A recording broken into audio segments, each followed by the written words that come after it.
దేవునికి మహిమ కలుగును గాక. మన ప్రభువును రక్షకుడైన యేసుక్రీస్తు నామములో అందరికీ వందనములు.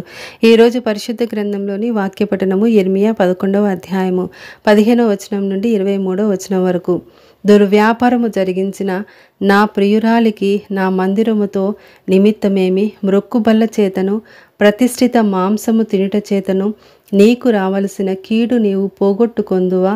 అలాగైతే నీవు ఉత్సహించుదువు. అది చక్కని ఫలము గల పచ్చని ఒలీవ చెట్టని యెహోవా నీకు పేరు పెట్టెను. గొప్ప తుఫాను ధ్వనితో దాని మీద మంట పెట్టగా దాని కొమ్మలు విరిగిపోవుచున్నవి.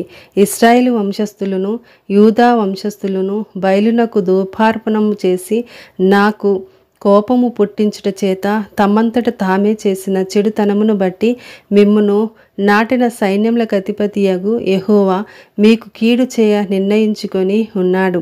దానిని యెహోవా నాకు తెలియచేయగా నేను గ్రహించి తిని, ఆయన వారి క్రియలను నాకు కనపర్చెను. అయితే నేను వదకు తేబడుచుండు సాధువైన గొర్రెపిల్ల వలె ఉంటిని. మనము చెట్టును దాని ఫలమును నశింపచేయుదము రండి.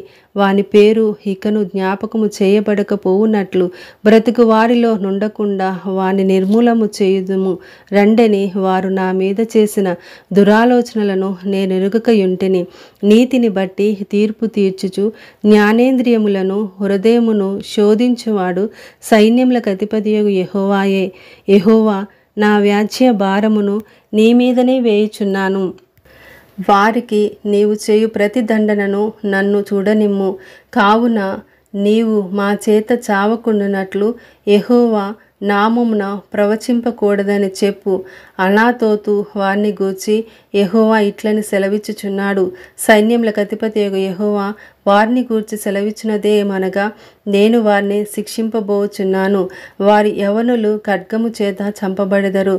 వారి కుమారులను కుమార్తెలను క్షామము వలెన చచ్చెదరు.